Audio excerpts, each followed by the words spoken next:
Oh, banger.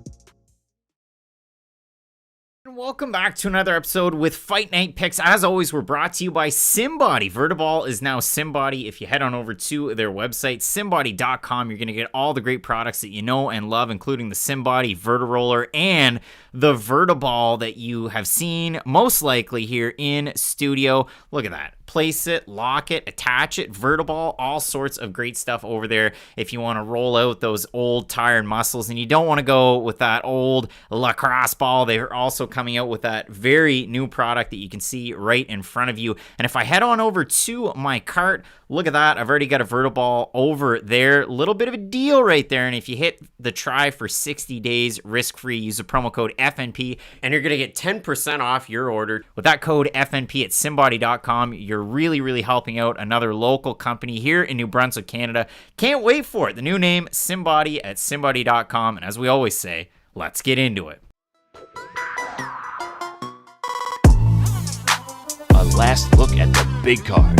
Be sure to head into the chat and have your say. Let's get into it and join in Fight Night Picks ? Kicks. Boy, and just like that, we're back, and we're set for the last UFC card of this year with Fight Night Picks ? Kicks. UFC Vegas 66. Cannonier taking on Strickland in the main event. As always, one half of your host to do, Craig Allen, at Craig Allen FNP, Twitter and Instagram, at Matt Allen FNP, Twitter and Instagram. You can find us over there. Matt, the tweet of the week. We've never done this before. This is the tweet of the week. It was out there to our page, and a lot of people liked it and commented on it. Could we predict when somebody's wife is going to leave them, and would they believe us? Maybe.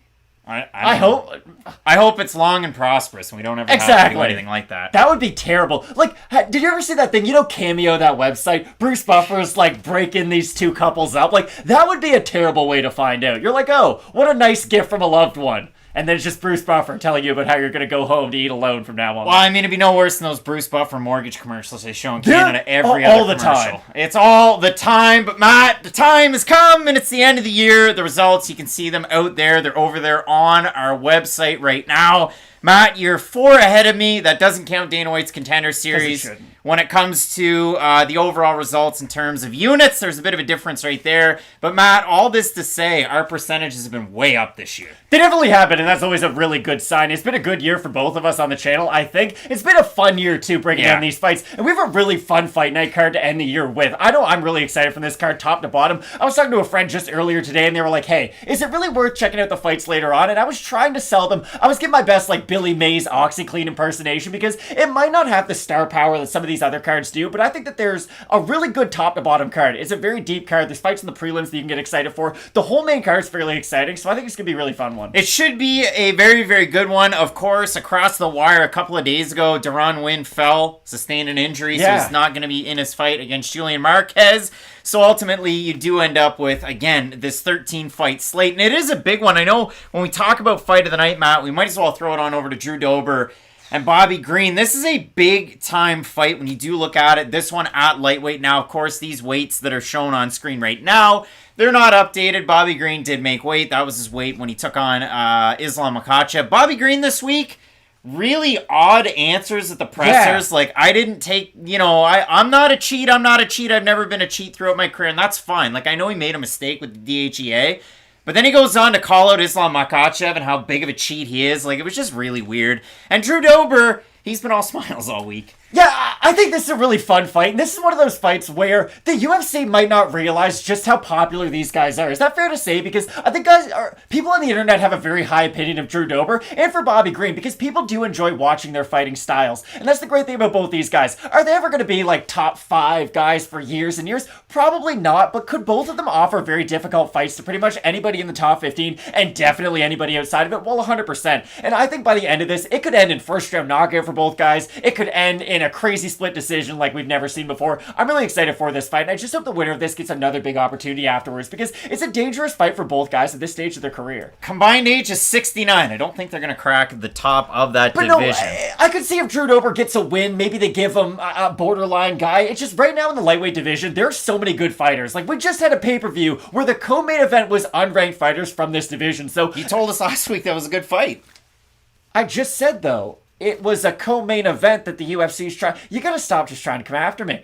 It was a really good co-main event. That just shows how deep this whole division is. So, if you get to the co-main event slot of a pay-per-view and not even be a ranked fighter, I just think it speaks to the depth of the division. In this matchup, Arman Tsarukyan taking on Damir Ismagulov, and everybody's pretty well said it. Well, Arman throws power shots, Damir throws a jab, and it's really good. And if he can keep you at jab range... well, you can beat your face in. I mean, you saw him against Guram Kutateladze. You've seen Damir in all of his matchups as a pretty big favorite, and I'll touch on that when we do get up to that co-main event. We break down all of these fights, but when we do look at Arman Tsarukyan in this matchup, he was a pretty big favorite, about a minus 250 when he took on Mateusz Gamrot. Most people thought that he beat Gamrot, but regardless of how it played out, this fight is one of those big-time matchups in this co-main event, and like you said for Dober and Green, there's a lot of traction towards this fight as being one of the bigger ones on the card, and for Sean Strickland, you talk about weird pressers, like, I don't know, like at middleweight, he's just decided I have a personality, I'm going to get really funky weird with it, but when it comes to this matchup, these guys don't do much of the talking, and it doesn't matter that much. 100%. Super chat from Damari Sims, last Q&K of the year. But I know you're really looking forward to this one, too. This is an incredible fight. What I really like about this fight is it normally takes, what, a year, 18 months maybe, for a fighter to really get into the top 15 and start to fight elite fighters, and then you finally get a good idea as to, okay, this is what they're going to look like when they face other levels of the elite competition. We're going to know exactly how good Damir Ismagulov and Arman Tsarukyan are after this fight. And for Tsarukyan, we've seen him tested against better fighters, I would say, than Ismagulov. But for Ismagulov, if you beat Arman Tsarukyan, you jump the queue not by one spot, not by two spots. It's really going to put you in the good graces of MMA fans, because like we said at the earlier part of this week, a lot of people do believe Arman Tsarukyan should have won that fight against Mateusz Gamrot. So I think this is a great fight for both guys. I think their stock is going to improve tremendously based on a win. And likewise, for Damir Ismagulov, a lot of people thought that Ismagulov didn't win his fight against Guram Kutateladze, but he has a great opportunity in this one. Claude Bartman coming in over the top rope. Do I improve from 3-11? Claude Bartman loves to just toss out records out there. Matt, I was 9-2. You were 8-3. We had a hell of a week last week. Some people were really upset about not getting Eric Silva versus TJ Brown.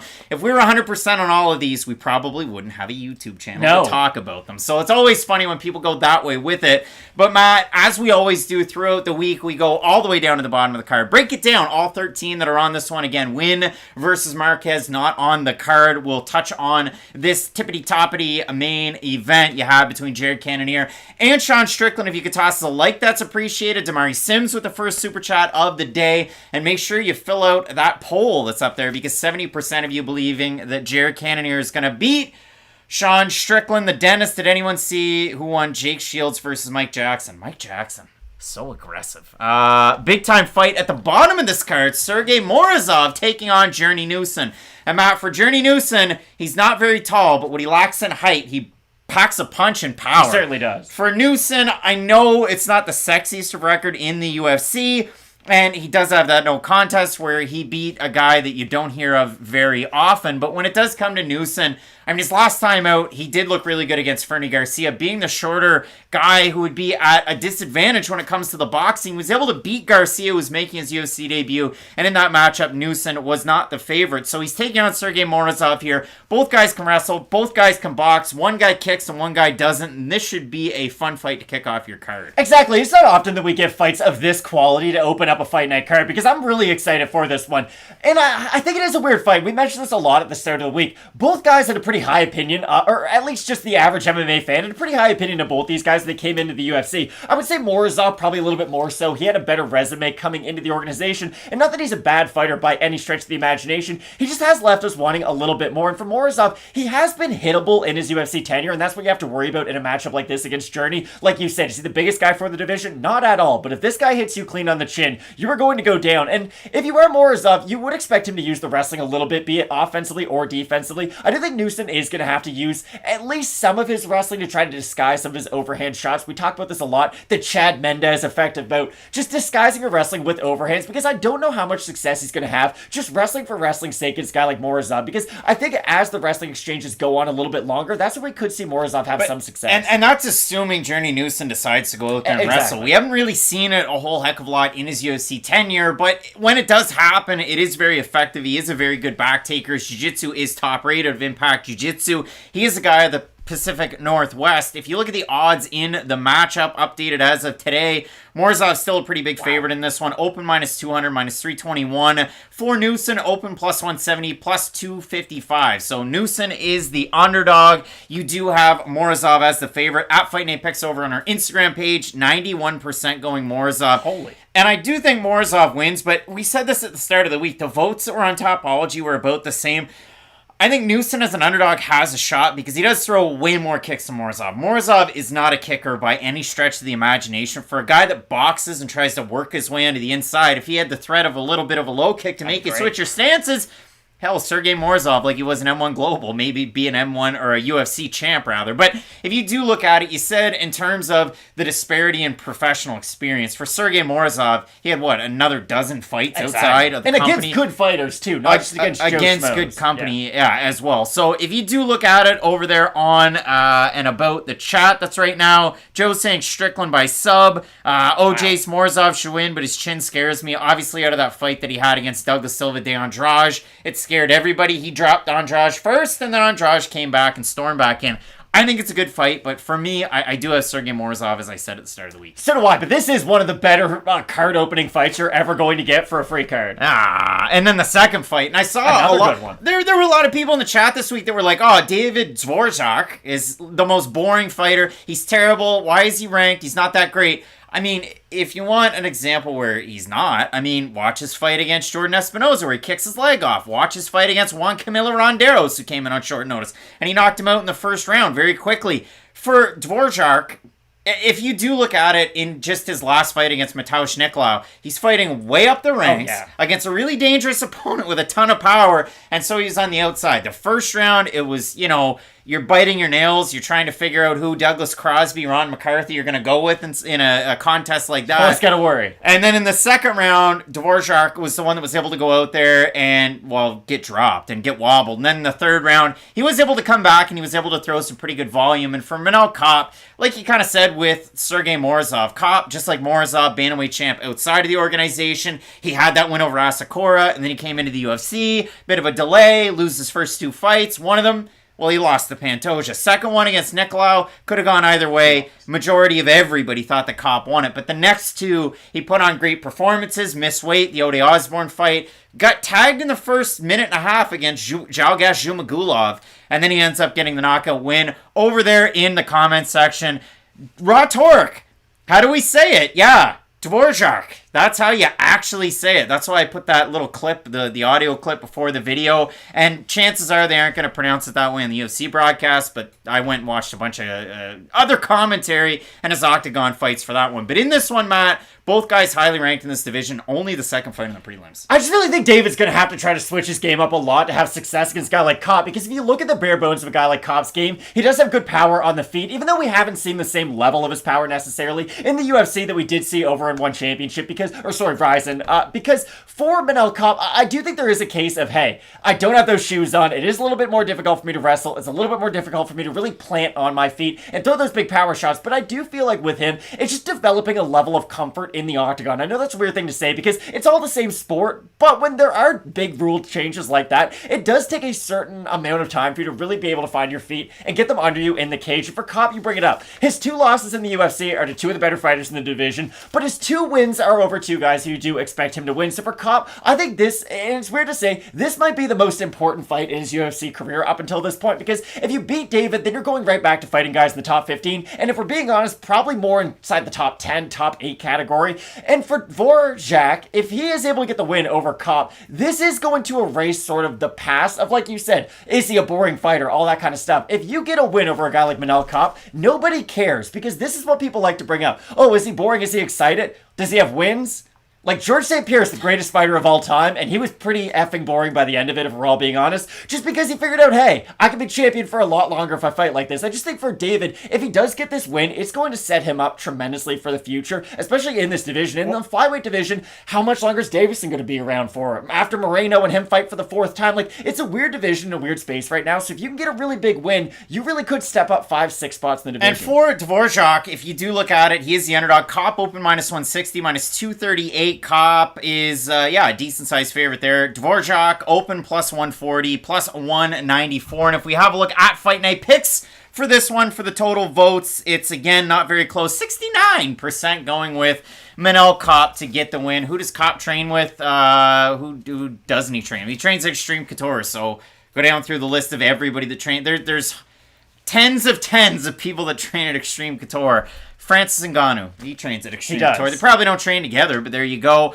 Over there in the chat, we've got VT saying, also, Happy New Year to everyone. We won't be back till 2023. So apparently nobody's going to check out like the year-end awards show. They're not going to check out any of the cool content that we're going to have coming out during the UFC break. The next fight, Bryan Battle versus Rinat Fakhretdinov. Let's make sure we're right on this one, because there's folks out there that are saying, oh, it's 10 days notice, it's this many days notice. So in this one, December 2nd was when it was announced that Bryan Battle was going to be stepping in for Michael Morales. So what is that? That's, 2 weeks notice? Just over 2 weeks notice. 15 days notice for Bryan Battle. He made weight successfully. Both these guys did their long-time middleweights. But obviously, again, for Bryan Battle, starts his amateur career and he weighs 241 in that debut. It's got to be awkward for him walking the halls of the UFC's Apex. It's the Spider-Man meme. He sees Cody Brundage.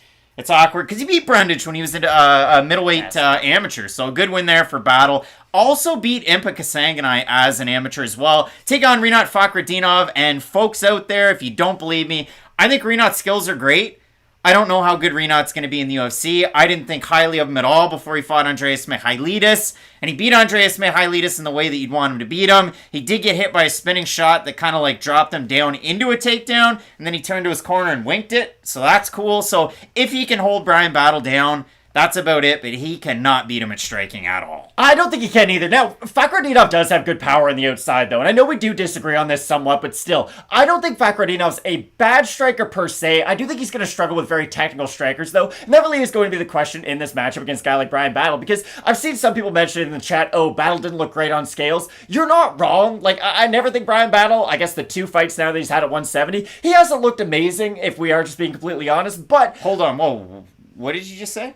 What? Repeat what you just said for a second. He hasn't looked amazing on the scales? Oh, yeah, okay, sorry. Yes, I agree with you. Go ahead. What you Go think ahead. I said? No, I didn't hear what you said. I just want to hear what you had to say. And that's the one concern that I do have, because I did pick Bryan Battle at the start of the week, and I have to openly say this too after the last season of The Ultimate Fighter we've had. For the last few seasons, every fight that a lot of these guys who are winning the Ultimate Fighter have are going to be these prove it to me fights. He did look great against Sato his last time out, but how much do we really learn from beating a guy like Takashi Sato? I think this is going to be a great matchup, because if Fakhretdinov can get him down, like you said, he should be the much more physical guy, and he should be able to hold him there. But if Fakhretdinov tries that like looping striking style to get on the inside, I think he's really going to struggle with some of those straight shots. I mean, for me, Battle's beaten a guy like Rinat Fakhretdinov in the past, a guy who I think is better than Rinat Fakhretdinov, and Andre Petrovsky. And all he had to do was stand that early storm, those wide looping shots, and Battle was able to come out on top. And obviously, Petrovsky tired himself into the second round like he did in his fight against Aaron. I'm worried about Bryan Battle's weight cut, so I'm worried about how he's going to look as this fight goes late. That's my concern. We'll see how it goes. Fakhretdinov is the favorite, open -150, -153 right now. Bryan Battle open +130. He's still at about a +130. But my favorite part about all of this, guys, and this is kind of what happens every single week, and I do see this kind of stuff out there, but you guys are really so high on Battle? LOL from Trad Kyle. It's a fight pick show. We're going to pick fights, and sometimes, we're wrong, and sometimes we're right. 52% at Fight Night Picks going with Fakhretdinov to get the win, and 48% going with Bryan Battle, but you'll never know unless you don't go. So for me, yeah, I do have Bryan Battle. I like the submission abilities. I like the striking on the feet much more than I like Fakhretdinov, and You say I'm not so high. It really is a lot of, like, we're throwing... But you can't say it's bad. That's my point. Just because it hasn't got him caught all that many times, it does work for his style. Like, his way he didn't fight anybody on the way up. You're right, but you can only fight the guys they put in front of you. Like, it's not your fault for who you fought. You can only fight the guys who you put in front of you. And he finished the majority of them on his way up. So I don't put that... I don't think it's that big of a negative. I really do think if he lands on a lot of guys in this weight division, he's going to put them down. You never shine if you don't show. Exactly. Hey now, you're an all-star. One of the great tunes of the mid-2000s. Can't shine if you don't glow. Matt, Rafa Garcia is taking on Maheshate. Maheshate deserves it because he showed up at 158.5. And I mean... How mad's Paul Felder? 158.5 in your second UFC fight against the second Garcia. And for Maheshate, Matt, I noticed this out there in the comments, in the votes. Everybody's high on Maheshate from his fight that he had in the UFC against Steve Garcia. And maybe it was because Garcia went out and fought Chase Hooper and looked pretty good, I guess. Like, is that why? I don't understand it at all. I really don't. I mean, for Maheshate, most people were kind of surprised that he was able to get the win over Extremadura. Some people thought that Extremadura won. Maheshate was a big underdog. But regardless of all of it, he gets that win. He gets a very impressive win and a performance bonus in his debut. And then he misses weight. And he wasn't even the last one to weigh in. He was like second or third to last. And he didn't look bad on the scale, so I don't know what the scoop was, but I'm not a big fan, missing weight in general, but missing weight and looking good and just moving on. So we'll see how it affects both fighters, because for Rafa Garcia, he can tend to tire as the fight goes on. He fights at a pretty high pace. He's got a motor, as we'd say. Exactly. But Maheshate, it's an odd one. Maheshate can still win this fight. I just look at this now. He's like Chris Davis near the end of his career, not when he was hitting 60 home runs a year. He's just really relying on, hey, if I do hit, it's going to be effective against Garcia. Because like you mentioned, if Maheshate did have a bad weight cut, if he's not going to have the cardio that he never really does have by the end of a fight, is he going to look that good? Now, if Garcia does put a pace on him, I will be very curious, because maybe Garcia, this is a very good case for him, because if he fights at a high pace, if he himself starts to tire as this fight goes late, maybe Maheshate will be right there with him as this fight is in the third round. I think it is an interesting fight, though, because I still think the knockout ability is going to be there for Maheshate. He's a good striker moving backwards and moving forward. We talked about the straight shots that he has going down the middle and how effective they can be. This isn't a good look, like you said. I really bought a lot of his stock after his first UFC performance. I wasn't all that sold on him coming into the UFC, and maybe Steve Garcia is not the greatest opponent to beat, but still, that was a great performance and a really nice win. I was expecting more from Maheshate in the future. He can still get this win over Rafa Garcia, because Garcia does have that move forward kind of style where he could walk into a big counter shot, but I do think the well-roundedness of Garcia is going to help him win this match. Well, we'll have a look at the votes on this one. They're really close. So the last fight that we had, like we said, Fakhretdinov was 52%. In this one, Maheshate 51%. Close votes. Are going with them. And if you do have a look and go through, let's see where we are. We've got Maheshate, actually the underdog. Garcia minus 144, Maheshate plus 122. So the votes are really close on that one.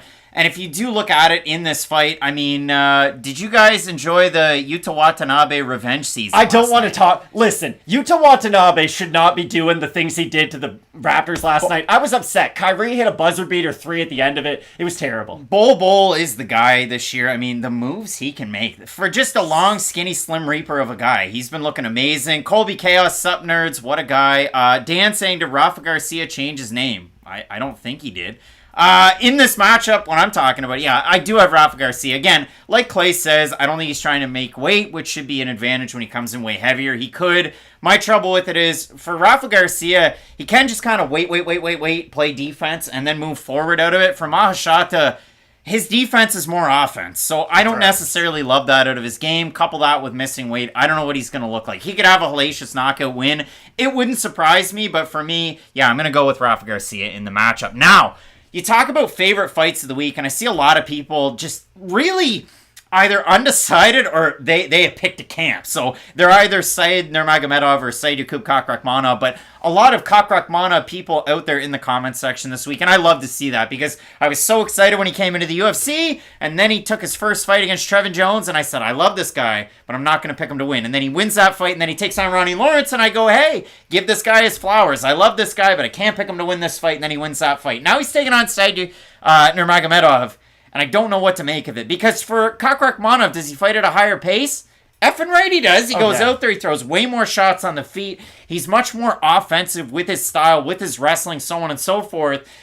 Whereas Nurmagomedov has many more paths to his victory. So I do have a hard time trying to make a pick on this, as I said at the start of the week. I agree with you. Kakhramonov is the more aggressive fighter with his style and with his approach. But the cool thing about Nurmagomedov is he's definitely turned up his aggression throughout his UFC tenure. He was a guy who would really have to wait for the fight to come to him for him to have a lot of success in the cage. But I would say his last 2, maybe even 3 fights going back, he really has been looking a lot more for the finish, I would say. And especially with his own grappling too, which you really like to see, because how many wrestlers out there are great at getting the top control, getting the fight to the mat, but they don't necessarily have any methods of finishing the fight from that style. Nurmagomedov, at least as of late, and yes, it has been defensive too, but he has been able to threaten a lot more with submissions, which is a really nice thing to see from a guy who does have the grappling that he does. But, and I said this earlier on in the week, I had 2 people send me DMs saying, Matt, you're crazy. This is going to be fight of the night no matter what. I think there is a world where we do get a bit of a feeling out process between these 2 guys. Let's just hook that one for a second. I had this as the fight of the night at the start of the week. I know you did. You said I was crazy. People are telling you you're crazy on that. What?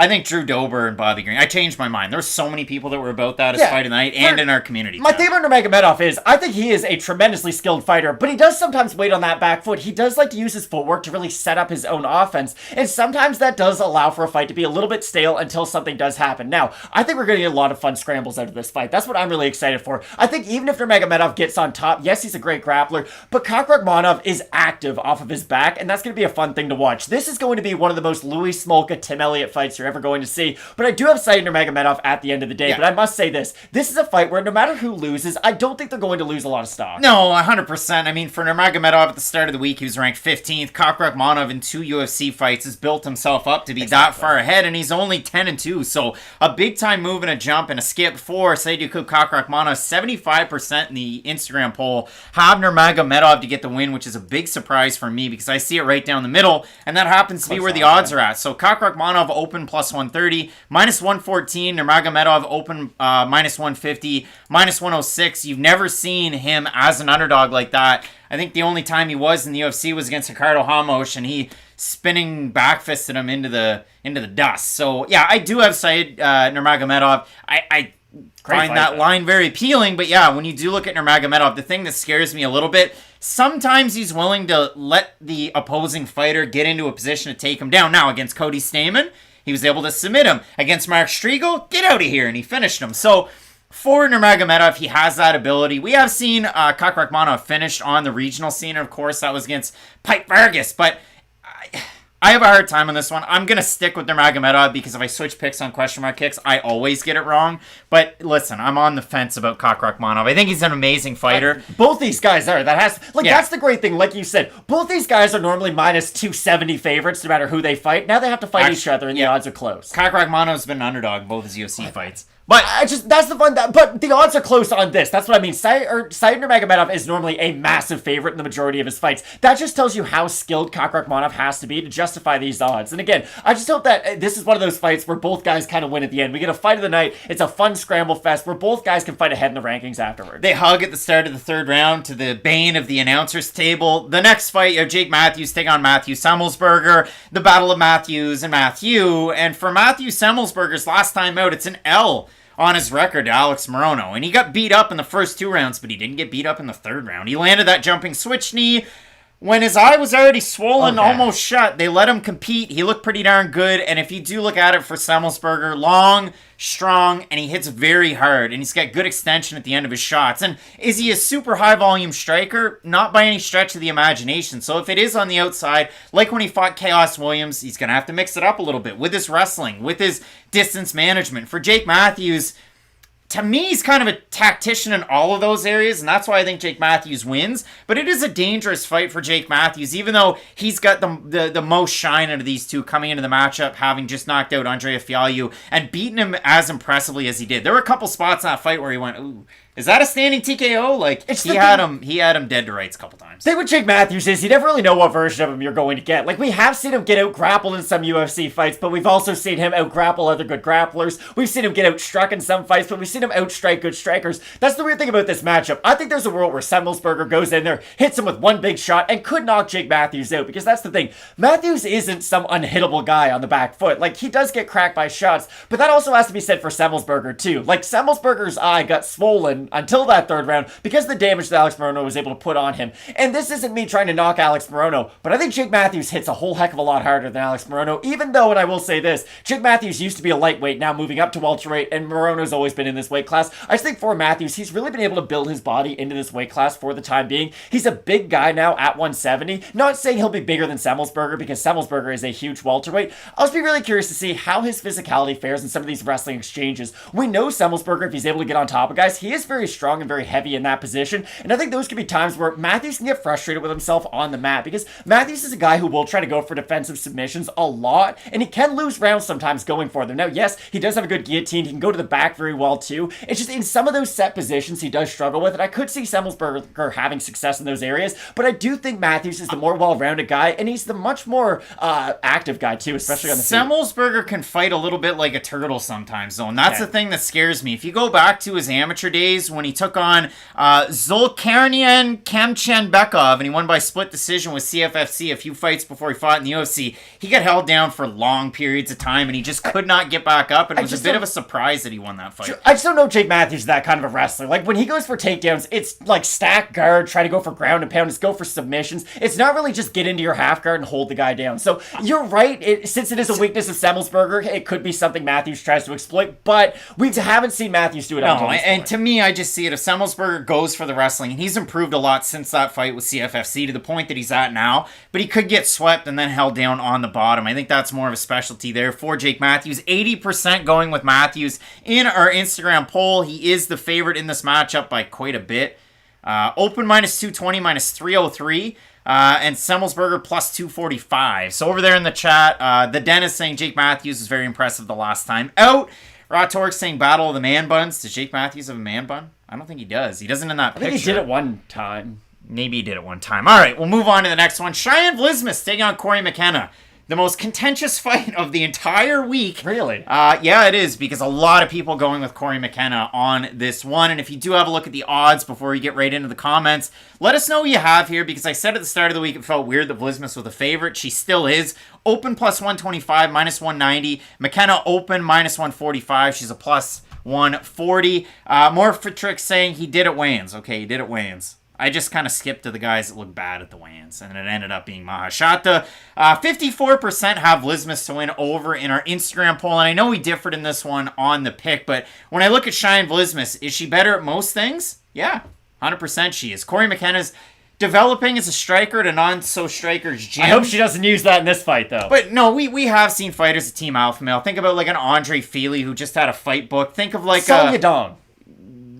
Trained with Team Alpha Male. Yeah, but Song Yadong was already a good striker. Then he became a better wrestler. But for Cory McKenna, she was a great wrestler outside of training at Team Alpha Male. She's getting to accentuate her skills. She looked great her last time out against Miranda Granger. And another good opportunity to take on somebody who's a good striker in a matchup like this and possibly get a win. And these prospect versus prospect fights are always really important, because it's kind of, you have to feed one to the other to really build up their reputation, build up their resume. And I think this will be a really well looked at win, I guess, in the future, because I don't think this can be a one and done for either athletes, but this fight's like water and oil. Like, either Cory McKenna gets beat up on the feet for the majority of 15 minutes, or she holds down Cheyanne Vlismas, maybe threatens with some submissions, and can just get a decision win that way. Again, maybe get a submission on the mat somehow, because she's a really good grappler, and she's a really talented grappler. Just the problem is, she is very limited in her striking, and we have seen that in the UFC up until this point. With someone like Vlismas, who throws a lot behind her shots, she could be able to land really effective shots on someone like Cory McKenna, and really damage her, especially early on in the fight. I just think that if McKenna can get into that top position, she can avoid some of those bigger shots that won't get her rocked at least. But that's the thing in this fight. One of us is going to look stupid no matter what. Either Cory McKenna is going to hold down Cheyanne Vlismas for 15 minutes, or Vlismas is going to defend 6 of 7 takedowns, outstrike her by like 50 significant strikes, and look really good. It's a close fight that won't be close when the result's over. Hot dogs, I'm not going to answer the question that you asked, but it's Vlismas again. And yeah, for me, I do like Vlismas with the striking, and I think she should be able to defend some of these takedowns. Again, against Montserrat Conejo, she had never drilled judo throws. She never drilled the head and arm. If you and I can watch Cannonier's fights and know that that's what she goes for. Yeah, watch all of her fights on the way up. She only does that, and then they didn't game plan around it. That was strange. Yeah, very. That's the thing. I would think Coach Nixick would be able to game plan around it. So I'm going Vlismas, you're going McKenna, but it's a fight that's going to happen, including a fight that's going to happen between Cody Brundage and Michael Olszewczuk. Now, if you listen to Cody Brundage's last time out, I thought we were wrestling. I thought I was a wrestler, and that was his big thing when he beat Tresean Gore, but you did see him unload with his hands. Now, he didn't do anything before he did that. Just like his fight against now recently released Dalcha Lungiambula. And in that fight, he got beat up for 4.5 minutes until he was able to pull a Hail Mary submission. Now, my cows at the Super Chat. You guys are the best. I appreciate you. That is very nice of you. Thank you so much for that Super Chat. In this matchup, Matt, one guy's got good hands. One guy's got decent feet. One guy leaves his lead leg way out there. One guy doesn't throw many kicks. Versus the other guy who does have good kicks and good wrestling. Now, if I just told you that, my pick would be Cody Brundage. And I picked him in his 3 UFC fights, but in this one, I'm not picking him. Because there's another X factor in there. You're right. He is a very skilled athlete. He's a great wrestler. He can face adversity, which is always something you like to see and know that he can come out the other side stronger because of it. He also gets hit like it's going out of style, though. And against a guy like Michael Olszewczuk, that is not an attribute that you want to have. Because for Olszewczuk, we've seen multiple versions of him. Again, I brought up the fact that he completely out-wrestled Khalil Roundtree, and people did not believe me. They were like, wait, I've seen this guy get out-wrestled so many times that there's no way he has that in his back pocket. I'm here to tell you right now, Olszewczuk's one of these weird guys who offensively, he can score some takedowns. Again, they're not the cleanest. He's not a guy who's really going to go out there and chain wrestle you single leg to double leg like a Daniel Cormier, but he's not some scrub with his offensive wrestling. He does really struggle with it defensively, though, and against a guy like Cody Brundage, that really is the question mark. If he hurts him early, he could definitely get him out of there. But if Brundage can face some of that early adversity and really start to put on him with the wrestling, we could see Brundage have success late. So over there in the chat, Luke is saying Olszewczuk passed the Dagestani test. Why? Because Shamil Gamzatov forgot he was a wrestler and just decided to stand there behind the black line and then back himself into the cage, throw like one overhand right, and then just stand there. I guess. I do like Cody Brundage as a fighter. I think he has longevity in this division. It's a tough matchup for him. You're going to see Cody Brundage fight somebody with a name at some point too, like just way past their prime, and I guarantee you that. In this matchup, I thought Lord Michael looked pretty good on the scale too. Open minus 225, minus 276. Brundage open plus 190, plus 227. If you like Brundage, you let us know. Hot Dog saying this community used to be something special. I don't want to talk about relationships. That's the only thing, Hot Dogs. You're out there every week. You're a good fella. Does Olszewczuk get a ranked opponent if he does beat Brundage, do you think? Or does he have to get one more? Because we've both spoken a lot about the middleweight division, how weak it is. Giant super chat from Lone Heart. I will answer your question. Your brother's driving up to Canada as you're typing this. Here's to all of us having Canadian brothers. Keep up the good work, my friends. MVP, Malone Hart. Hopefully, Malone Hart's brother enjoys Canada. Maybe that's going to be on the West Coast. I'll give everybody one Canadian tip. This is like a little bit of trivia that I didn't know before this week. And I'm going to ask you, Matt, if you knew this, because I asked my wife and she didn't. Did you know that in Eastern Quebec, they put honey on their onion rings? Yeah, we used to do it at my food truck. No, I don't like it. I tried it. Don't like it. Really? Yeah, you can do mix maple syrup, honey, and sriracha. And then put that on top of it. You make that face no matter what I say. Just honey on onion rings, don't like it. Now, maple syrup on a pogo, all day. Sign me up for that. That's good. But honey on an onion ring, I find that one silly. Now, Matt, when it does come to this one, if we do look at the matchup, I mean, both of us going with Olszewczuk, but again, the wrestling that Brundage possesses, and to get back to that question, it is tough to say because we don't have the rankings he's close, in front of us. You know? I just think for Olszewczuk, he had a decent career at 205, but never really reached his fullest of potentials. Now he is in the weight class that best suits him, so I do think at a certain point we will see him fight a guy with a number next to his name. Yeah, Darren Till's down at the bottom. Even Chris Curtis would be a really fun fight, I think. I think that'd be a great one. Now, maybe Curtis doesn't want to fight a guy outside the rankings coming off a really nice knockout win, because he just did that, beating a guy outside of them, but I think that'd be a really fun match. I just think for Olszewczuk, if he is able to get past Brundage, like we both said, Brundage is a really good fighter, and I think if you beat him, it does justify a big name next. Well, and Darren wants to know, hey, do we ever figure out what BIP stands for Cody Brundage? No. I'm saying bust in pocket. I think that's what it was. Drew Dobert's taking on Bobby Green. The folks are excited. Again, the pre-fight banner, Bobby Green defended his honor. He took the DH. He hated me until he bought it at Walmart. And that's, I honest to God don't care. Like, it's a 6-month suspension for a mistake. So that one's fine. But he wasn't happy with Islam Makhachev, even though he lost to him really quick on short notice. So for Bobby Green, he gets Drew Dober. He's been off for, 9 months or so? And for Drew Dober, I mean, he's had magical wins. He's had thunderous losses. They're all pretty memorable, though. They are. And same for Bobby Green. I mean, Green's obviously fought on much higher level competition in the UFC. Dustin Poirier, Edson Barboza, both guys in their prime. So in this matchup, the volume of Green, the defense, but as most people will say on a weekend on a Twitter, you'll see Luke Thomas News go out there and tweet, in MMA, you're not scored for defense. And Bobby Green has great defense, but he doesn't get scored on it. And Drew Dober has offense for defense. Drew Dober gets hit on the chin clean, but oh my god, your hand must hurt after you do it. Like, that's the crazy thing about Drew Dober. I watched they put the highlights of the Terrence McKinney fight on Twitter. He gets head kicked as he's getting back up to his feet from a knockdown that just happened 2 seconds before. Just eats it. It's insane. That's the thing about Drew Dober. If you are not a Dustin Poirier, a Michael Chandler, a Justin Gaethje, just someone who is a 10 out of 10 with their punching power, his chin's probably going to be able to withstand whatever you throw at him. And I know he does have some weaknesses with his defensive grappling. We saw that in the Makhachev fight. But again, Islam's going to be able to do that to the majority of fighters in the division. So I don't just necessarily forget your whole career because you got out-grappled by Islam Makhachev. This is a weird matchup, though, because Dober does fight at a very high pace. And normally for Bobby Green, that's the one huge X factor he has. He's the busier fighter. And while, yes, he might throw a little bit more volume, it's not like Drew Dober's a guy who takes a lot of time off in rounds. He is right in your face. And I'll be very curious to see if he can withstand some of those punches of Bobby Green. Because remember when Nasrat Haqparast popped Bobby Green? He couldn't get on the inside of his range. He just kept on meeting the jab, meeting the straight shots. And he was, I guess, just dissuaded enough to not really enter the pocket. I don't think Drew Dober's cut from that cloth. I think Drew Dober's going to be happy to eat some of those shots of Bobby Green. And I think this is going to be an incredible fight for as long as it lasts. Because neither guy is a weak chin. Neither guy's really worried about eating a shot to give their own shot. Both guys have really good punching power and great cardio too. And that's the thing.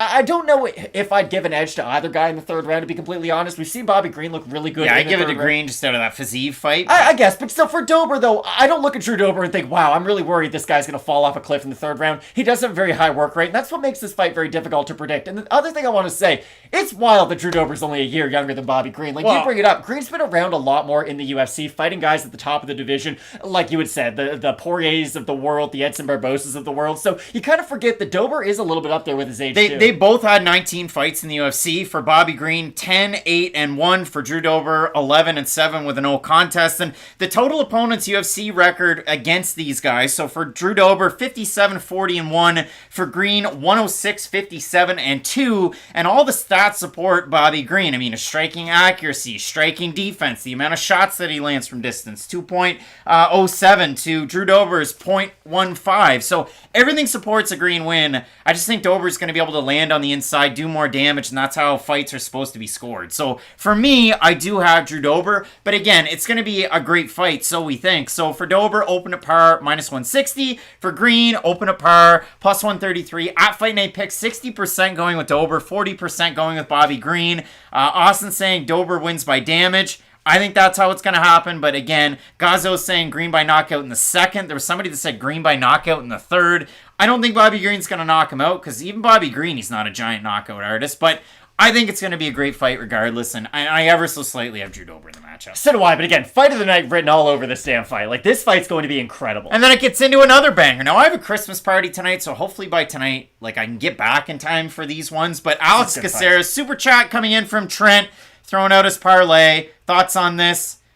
We don't do thoughts on parlays. Trent, you know this, but Kape, Jake, Armin, Amir, Jared? Amir. Yeah. I have Jared. Craig has Sean Strickland, unless he switched. But no. So that's, I don't know. I don't know what to make of it, Trent. This is a really weird fight, though, on the main card. Just because for Alex Caceres, we talk about this a lot with Derek Lewis. It's like, hey, you know how we know how good Derek Lewis is? He's fought everybody in the top 15, lost to a lot of them, and beat a lot of them. Alex Caceres is cut from a very similar cloth in the featherweight division. The UFC's rankings. They make no sense. Alex Caceres, when we made the video, was ranked 15th on Sunday. He's won, he had a fight against Sadiq Youssef quite a while ago, lost that one by decision, had some good strikes. The power went to Youssef, I think the Dober fight's going to go against Green. But then this week, they decided, hey, JSP, he's going to be ranked, even though he beat Darren Elkins into a pulp a few weeks ago. So it's just odd that they did make that switch so late. But for Caceres, you're right. He definitely has fought some really good names. But for Julian Erosa, 5-1 his third stint in the UFC. He's been an underdog in all but one of those fights, and he's looked amazing in all of those fights, really. He has. He definitely has. The thing, though, for Caceres, like I was trying to say, he's fought everybody in the division, whether they're ranked, whether they're not ranked. You could be ranked 51st in the world, you could be ranked number 1 in the world, like Max Holloway. He's fought everybody in between there, and that is the wild thing about Caceres. But the strange thing about both these guys are, people have a pretty good idea as to where Caceres and Julian Erosa sit in the division. They're kind of ranked 16, 17, if you will. They're going to be difficult fights for people in the ranks. They might not beat everybody in the rankings because of how good the featherweight division is, but if they fight unranked opponents, you're probably going to favor both of them in a lot of those matchups. That's why this fight is so weird, because the winner is probably going to get a ranked opponent next, or you would hope that that's what they're able to do. And the loser's probably going to lose more stock than they really deserve to, because this is a difficult fight for both guys. Does Alex Caceres ever get tired? No. Does Julian Erosa ever get tired? Not really. And that's why this is going to be a difficult fight. And that's why this card's so good. There's a lot of fights in this whole entire card that should be able to maintain their excitement levels from the first minute of the fight till the last minute of the fight. And I think this is one of those. And I'll be very curious to see who wins the first 2 rounds, especially because if the third round is going to be the deciding round, both guys do have the ability to really turn it up. My favorite part about this, though, Matt, and I love to see it out of the chat, so many people on Julian Erosa, 66% of the votes are on Erosa over there on the Instagram poll. If you look at this, though, nobody ever picks Erosa. He's always the underdog. Most people just slag him for his chin, this and that. Everybody's hot to trot on him in this matchup, and I do see it out there. I think it was Austin Laxon, if you posted it. Maybe Eldar posted it. One of the two of yous. I apologize. It was UFC Forecast. Easier fight for Erosa than Hakeem. I got Erosa with the L next to it. For Julian Erosa's last time out against me and Hakeem Dawodu, who actually features behind Matt in the set. He's to your left shoulder. He's under there. Hakeem came in at 149.5 and looked bad in that fight. And Alex Caceres weighed in successfully, looked really good. I like the volume out of Caceres. But me and Hakeem, as much as I like him as a fighter, he's a Muay Thai fighter in MMA. There's a lot of peaks and valleys. There's a lot of peaks and valleys. And there's not as many in a Caceres fight. And Caceres is much more well-rounded. So I have Caceres in the matchup. You look at the odds in this one. Erosa is favored to win just the second time since he's been back with the promotion for the third time. Minus 170 favorite for Erosa. Caceres plus 143. You don't know if you don't go, and I'm going with Caceres, but you have Erosa, and I think, again, just like the fight before this, I think this is a lot of fun, and now all of a sudden, with JSP ranked 15th, this still does have aspirations for the top 15 in this featherweight 100%. division. Alex Caceres is a well-known fighter. Again, he had a main event slot in a fight night against Yair Rodriguez. I know this was years ago, but still, the UFC doesn't just hand out main events to all these fights all the time. Like, it's a big deal to be in the main event of a fight night card. So for Caceres, that's the level of the division that he occupied at one point. Hopefully he can get back to that, but I do like Julian Erosa. I think his griminess is going to be able to get rid of a lot of space between him and Caceres. I think Caceres is really good, needs space to land his own kicks and his strikes at range. Yeah, I'm eager to see how Erosa makes out, because a lot of his Instagram posts have been him working that jiu-jitsu over at 10th Planet. Casey Halstead, the coach there in Vegas. Amir Albazi's taking on Alessandro Costa. What do you need to know about Alessandro Costa? Well, his nickname's No-No. He's in a tough fight this week, I guess today, against Amir Albazi. Remember that song, No, No, No, No, Babe? No, No, No, No. You know, Fergie, Don't Lie? Oh, yeah. Yeah, Took me a second. Great tune. For Alessandro Costa, former Lux champ, he won his last fight by knockout. Knocked out a guy who was 6-3 and had just lost his last fight. And he... Like, I'm trying to think of a baseball swing that occupies the same realm as that. Who swings hard for everything? Like, just everything. Giancarlo Stanton. Okay, yeah, Giancarlo. It's a tight, compact swing, but it's hard. He threw a swing like that, and he knocked that poor guy out, Carlos Gomez. And he looked great in it. He was the Lux champ before he was with Dana White's Contender Series. Won a fight by split decision against Luna Martinetti. Had a knockdown in that fight. His right hand is money, and he has nice kicks, and he has good takedowns, and his jiu-jitsu is one of his better parts of his game. But you're not going to hear about that all that much. It's just the big parts of his game, other than the right hand, are all beaten by what Amir Albazi's good at. But for Albazi, the thing that scares me is he stands super straight up, and keeps his hands right here, and doesn't move his head. So if Costa wins, he's going to win by knockout, in my opinion. Now, maybe it's a knock him out, submit him out type of fight. Could be. I do like Amir Albazi. I do in this matchup, but Costa has that one thing that I think can beat Albazi. I could have Albazi, and there's no real question about it. It's really difficult to fight a ranked opponent on very short notice, especially being your UFC debut. It's not that I don't think Costa could have a promising career in the future, it's just, when does this ever work out? Like, I remember when Josh Emmett knocked out Ricardo Lamas. It wasn't his UFC debut, but it was his featherweight debut. He had fought at lightweight previously, and he knocked him out early, looked really good, made a name off him, but it doesn't happen all that often. I guess Alexander Hernandez, it happened to him against Bill Dariush, but it is very rare when these debutants get wins over ranked fighters. Yeah, if you do look at it, November 23rd was when it was announced that Costa would be in the matchup. It was originally supposed to be Alex Perez. That would have been a good Hasn't fought since he fought for the title against Deiveson Figueiredo, and he fought one time. Did he? Yeah, he fought Pantoja. Got choked out like that. Oh, yeah, and then he's had so many fights that have been canceled, guys, it's not even funny. And for Brandon Royval, he got hurt, so that's why Costa is in the matchup. Both of us with Amir Albazi in this one. Your next fight, Arman Tsarukyan taking on Damir Ismagulov. And again, people are really split on this one. For Damir, though, if you do look at the odds in all of his UFC fights, he beats Alex Georges after he was champ over them. One, -500 favorite. Takes on Joel Alvarez, -310 favorite. Takes on Thiago Moises, -225 favorite. Takes on Rafael Alves, -550. Takes on Guram Kutateladze, and in that one, he's a -185 favorite. He's been a favorite and a big favorite in a lot of his UFC matchups. And for Tsarukyan, it's kind of been all over the map, but Tsarukyan was favored to win his last fight. People thought he beat Gamrot. People thought Kutateladze beat Ismagulov, but regardless, they fight each other in the here and now. One's a better distance striker than the other. They're both really good grapplers that could cancel each other out. And for Tsarukyan, he trained at Tiger Muay Thai, the primary gym of Damir Ismagulov. For Ismagulov, trained at ATT for this one, a gym that Arman Tsarukyan's repped in the past as well. I have to say this. The Tsarukyan decision his last time out was much more controversial than Ismagulov's his last time out against Guram. Like, a lot of people, especially on Twitter, thought that Tsarukyan had won his fight. 15-7. Thought that Arman beat Gamrot. 11-4 thought Kutateladze won. You said on our stream that you thought Sean O'Malley beat Piotr Gon. Everyone on MMA Decision said the opposite. So my point is, I don't really care all that much about MMA decisions. I just think a lot of people thought Tsarukyan was able to do enough his last time out, mainly due to the fact that he scored that knockdown that didn't really go accounted for in the fight totals against Gamrot the last time out. I do think Tsarukyan has been able to grow his game a lot, though, especially on the feet. He's become a lot more than just that grappler that we saw fight Islam Makhachev in his UFC debut, and that's the thing that I have to keep on bringing up. Like, we see this a lot where there's fighters who are big underdogs coming in, fighting these great fighters, and yes, they might not always win, but sometimes you can gain a lot of stock in a loss, too. And for Tsarukyan to look as good as he did in some of those grappling exchanges with Makhachev, it just made you know that, okay, this is a guy who does have a promising future.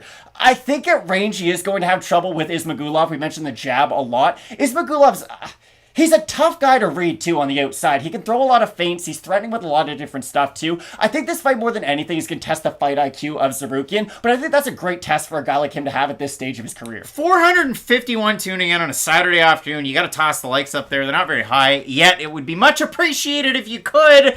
In this one, Eldar saying Ismagulov is really good. I think he will pull the upset. Both these guys are super. They're both very good. Ismagulov, the underdog, open +190, +163. First time he's been an underdog in the UFC, and he's undefeated so far. Tsarukyan, open -225, -197. And if we have a look at the fan vote here at Fight Night Picks, Kyle the Doc, throw a like for the boys. They're going to be chill. close. Dill saying, fine, I will.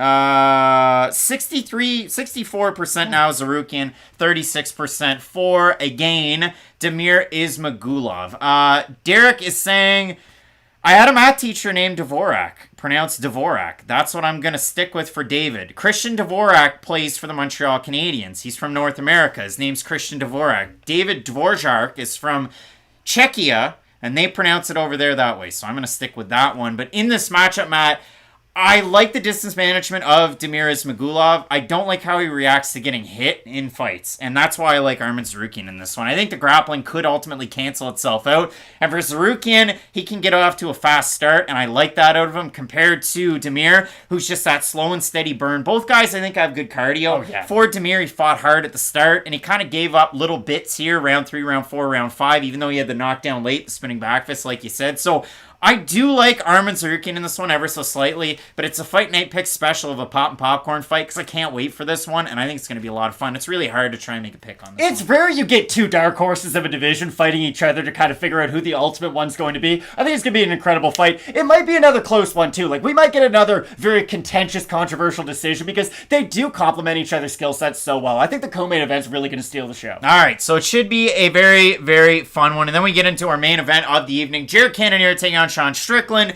Jared Cannonier wore a bear toque thing. What was that about? I don't know.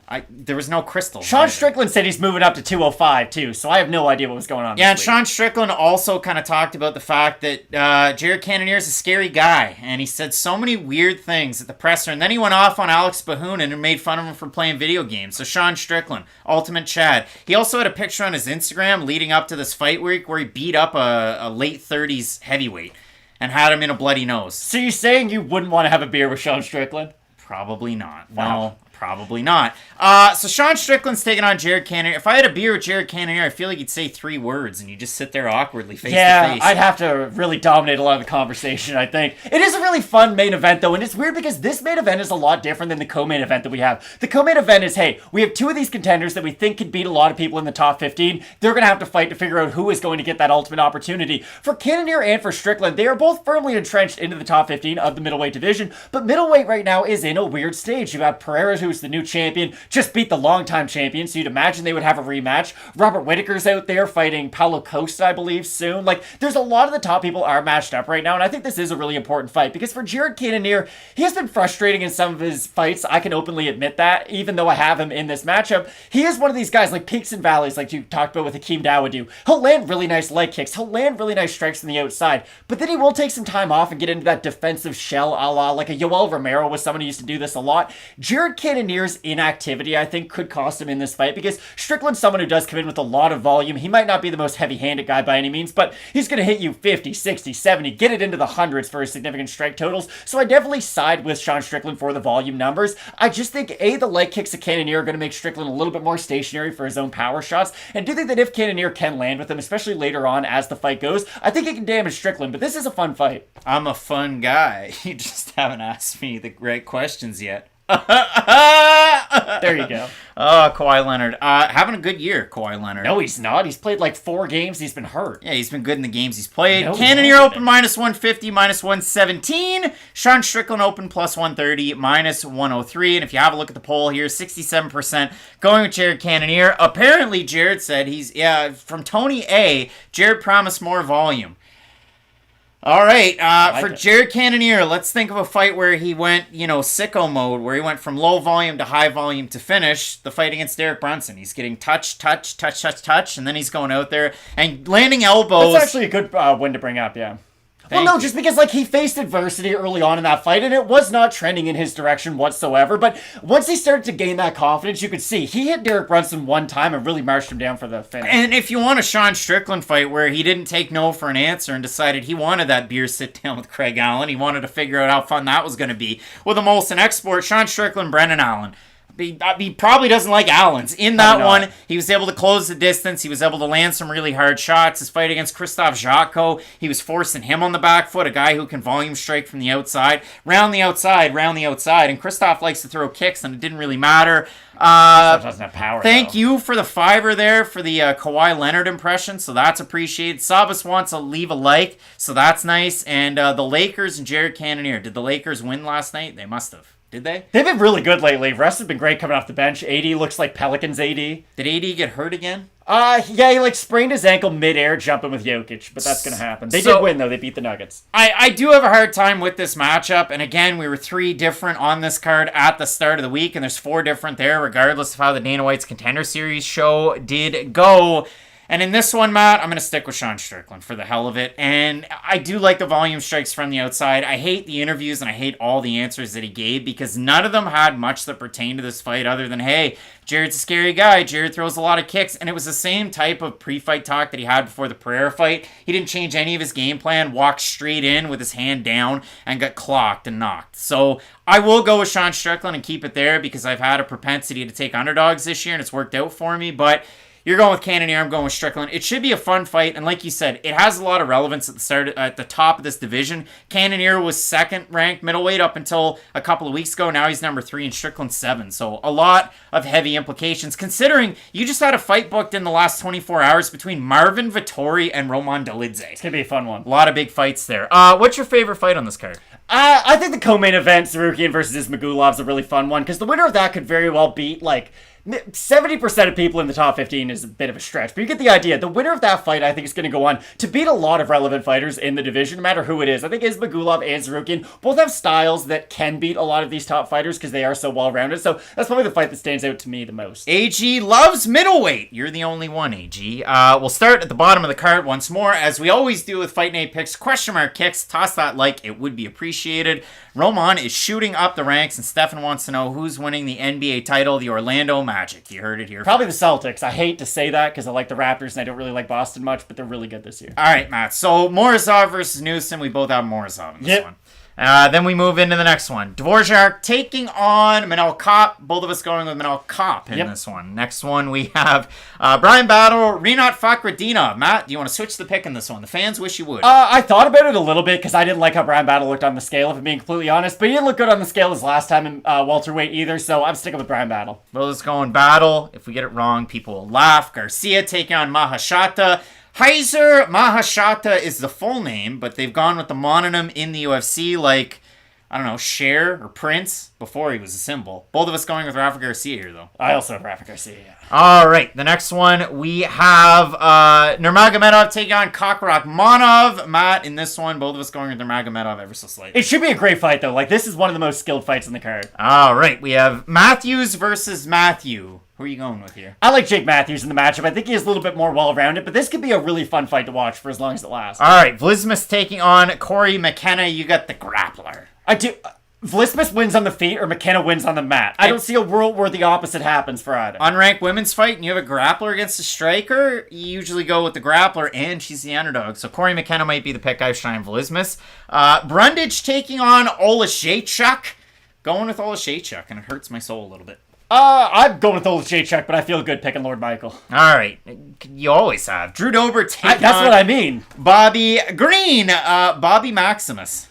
This is potentially fight of the night without a doubt. Fight of the year, maybe. Exactly. It's always cool. I remember Cub Swanson versus Duho Choi was one of the last card of the year, and one fight of the year. That was really cool. Robbie Lawler fought Carlos Condit. I believe that was the first pay-per-view of the year too, and that was fight of the year. It's always cool when you can either end the year or start the year with something really cool like that. I do have Drew Dober though. Yeah, it's definitely a good card for sure. Both of us with Dober. Caceres versus Arosa.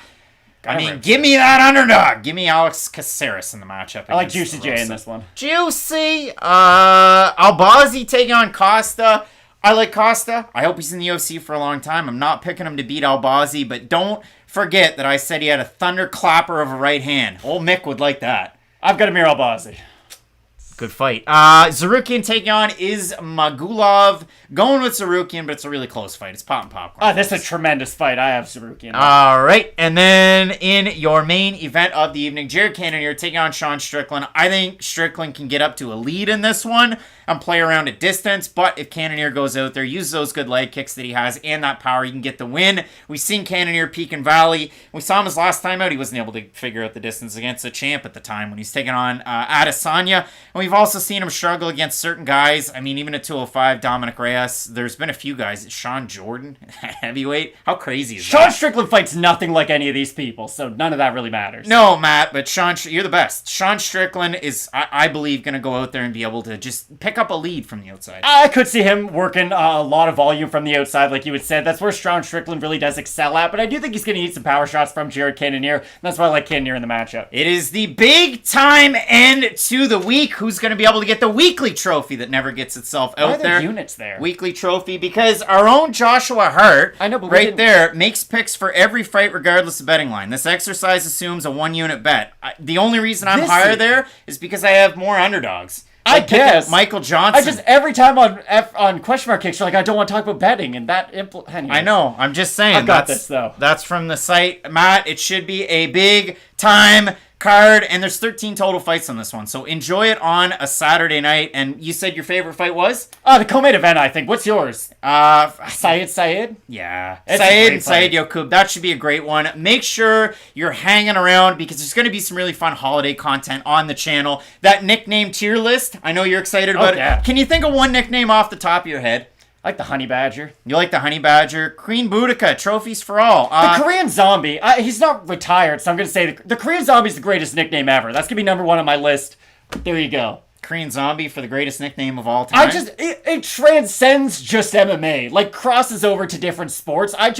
People don't even know Chan Sung Jung is the Korean Zombie. On UFC broadcast, it says Zombie instead. I just think that's always been really cool. Yeah, it's a pretty good one. Dan agrees there. So I think that's going to be really, really fun. And I think, it's going to be a lot of fun to do some of that creative content like we enjoy doing here with Fight Night Picks. So make sure below this video, not in the chat, below the video, throw it down there in the comment section. Make sure you let us know what you want to see from us during the time away. We'll have a year-end award show. We'll have a lot of that fun stuff. And we really appreciate all that you guys do out there in the community here with Fight Night Picks. So give yourselves on the pat on the back. I struggle with that one. Keep it locked in with Fight Night Picks. And as we always say, let's get into it.